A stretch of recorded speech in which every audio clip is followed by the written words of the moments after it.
So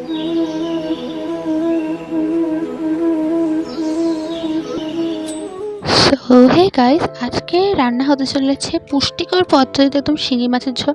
তো এখানে নুন হলুদ মাখানো শিঙি মাছ রয়েছে, তার সাথে রয়েছে আলু, পেঁপে, গাজর, বিনস, এগুলো কাটা রয়েছে।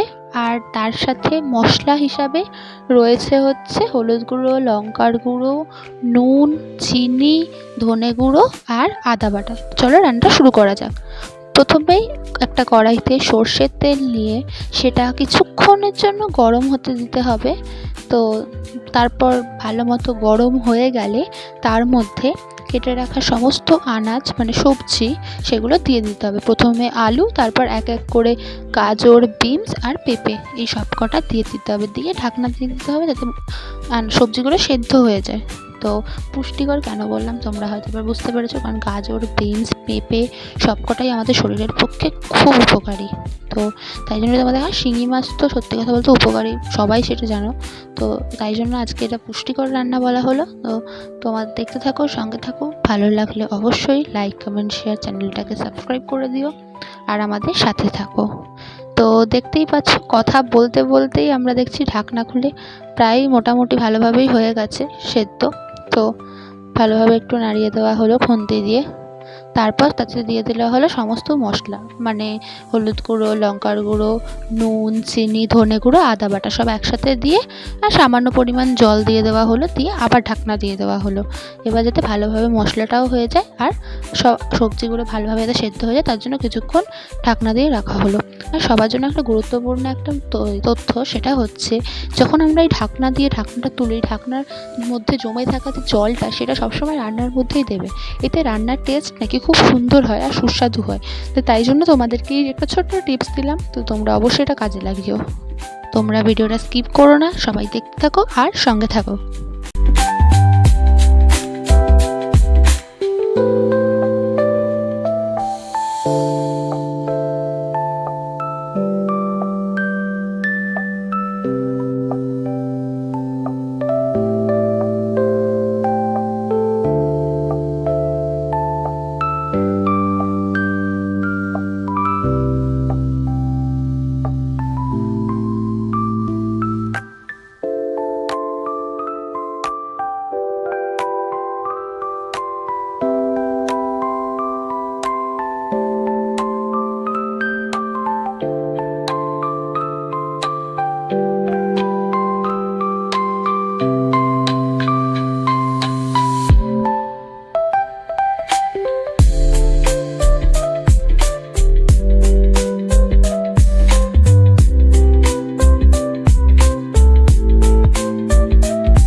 মোটামুটি 10 থেকে 15 মিনিট পর সবজিগুলো সব সেদ্ধ হয়ে গেলে ঢাকনাটা খুলে তার মধ্যে বেশ ভালো পরিমাণে জল দিয়ে দেবো, কারণ এটা তো ঝোল হচ্ছে, তো তাই জন্য বেশি করে জলটা লাগবে। তো দিয়ে আবার যাতে ঝোলটা ফোটে তার জন্য ঢাকনা দিয়ে দেবো।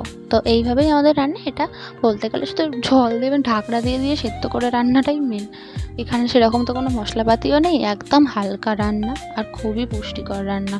তোমাদের বাড়িতে যদি কারোর পেটের অসুখ বা শরীর খারাপ হয়ে থাকে তাহলে তোমরা এটা অবশ্যই বাড়িতে বানিয়ে ভাত দিয়ে খেতে পারো। এটা তোমাদের শরীরেও খুব কাজে লাগবে, তোমাদের একটা যে দুর্বলতা সেটাও কাটবে। এগুলো হচ্ছে মানে খুবই উপকারী রান্না, তো তোমরা বাড়িতে অবশ্যই বানাতে পারো।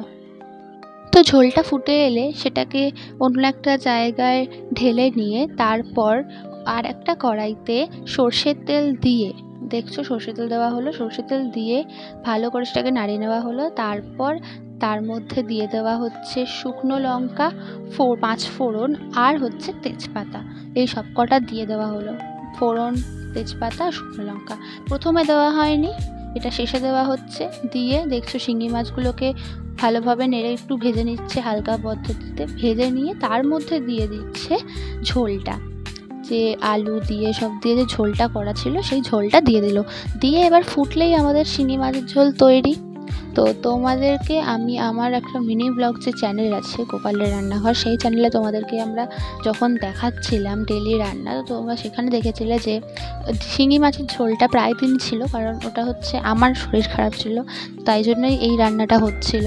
তো এখন সব আমার ঠিকঠাক আছে, বাট হ্যাঁ তাও আমি শিঙি মাছের ঝোলটা খেতে খুব ভালোবাসি, প্রায়ই আমাদের রান্নাটা হয়। কিন্তু হ্যাঁ, এই মাছটা বাজারে খুব কম পাওয়া যায়, খুব চাপ হয়ে যায় পেতে, আর ভালো মাছ পেতে গেলে তো একটু চাপ থাকে, আর এখানে সবসময় পাওয়াও যায় না, তো জন্য দেখে নিতে হয়।